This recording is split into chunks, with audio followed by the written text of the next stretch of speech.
They Were Here Before by Corinne Samuels, Chapter 7. Nathan. Hey Nathan, I have an assignment for you. What is it? Some Americans will be visiting for a fact finding mission and they are in need of a local guide. Okay, that's fine. Don't you want to hear what they're going to investigate? Sure, that would be useful information. They work for a media company which represents various clients, and apparently one of their clients is looking to expand and include South Africa in their portfolio. That's excellent. More work for locals and a boost to the economy. That's a win and a win in my book. I will be happy to assist. Oh, by the way, you will have to stay in Pretoria. They've already booked a hotel there to be closer to the American embassy, just in case anything goes wrong. And we didn't want to ask them to cancel. Also, because Pretoria is a safe place, that is probably best for them to stay there. Yeah, that's fine. I'm flexible. Plus, as you say, we will be traveling a lot, so it might be best to be near Joburg. We can also use our local offices there to do the administrative stuff. Okay, great. I will inform them at the Johannesburg office. It's a good thing we didn't sell it when we moved offices. We'll book you in a hotel close to theirs. I figured you'd like to keep things separate. Again, I'm flexible. Thanks, Nathan. I knew you were the best man for the job.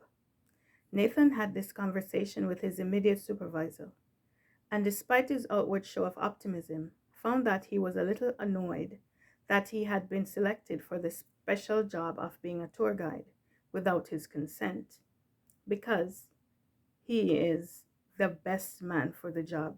Ish, rubbish, he thought. Why? Is it because I'm the only black South African working here? What do they take me for? A bushman? I will definitely find a way to uncover why I was selected. There's always a reason, and sometimes it is not as grandiose as they would have you think. Clearly, the decision has already been made. Therefore, I will just accept that it is, for the good of the cause, as Descartes said, the greatest good for the greatest number. Also, it is apparent that all my responsibilities have been shelved, so there's nothing to do for the next few days while I await the abificaos, outsiders. That is quite amendable to me. In the meantime, I will make myself more conversant with the American culture. Mind you, American ideology is all around me. After all, everyone knows about America through her movies, news, fast food franchises, and clothing brands.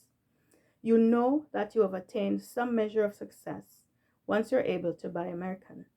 Indeed, America is still a superpower despite their current immigration policies. She has her tentacles in every nook and cranny of the world and has managed to permeate the landscape of our understanding, defining what it means to be successful in the world. Today, I will start my research on IG. As a matter of fact, I will start with my most recent follower. Shan Shan, I see clearly. Whatever that means. People are so funny. They come up with the most obscure screen names. Anyways, if it brings them joy, who am I to judge?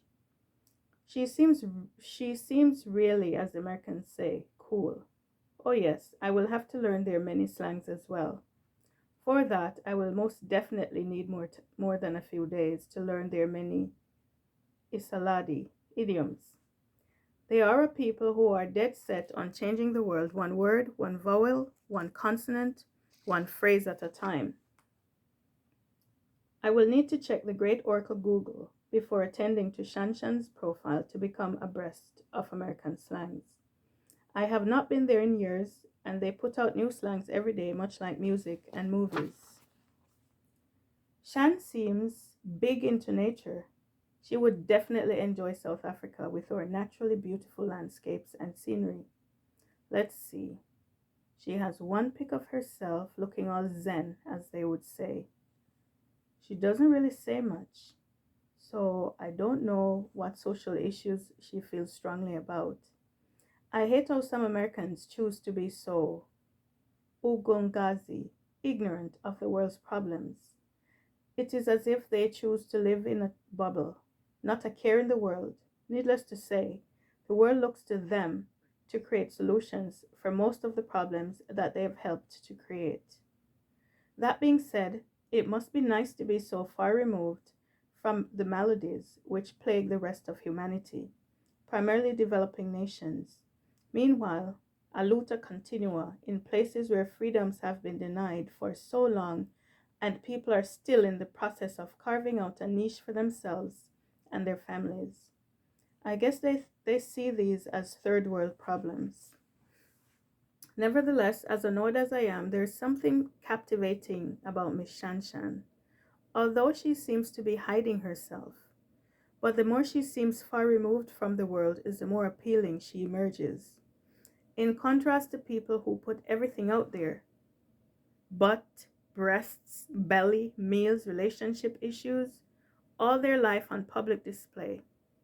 Come to think of it, I guess it must be quite liberating to not give a shit about what people think of your most uncomely parts. We all have to admit that Americans are trendsetters in the era of hashtag self-love, hashtag self-care, and my personal favorite, hashtag black girl magic, which seems to mean give as much advice as you can fit in a single post. Americans are amusing. Plus, what in thunderation is black girl magic? Which magician supplies that? How come it is only black girls who have this magic? Is it never black men? Or girls from other ethnicities? Don't they have magicians? I have questions. I soon realized that I have spent quite a long time on Shan's profile.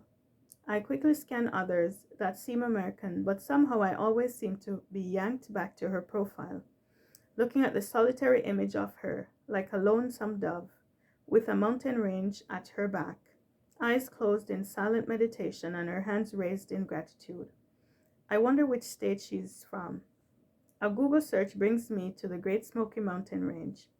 Okay, she's from North Carolina or Tennessee, a country girl. By all indications, she would be at complete peace in our most alluring country.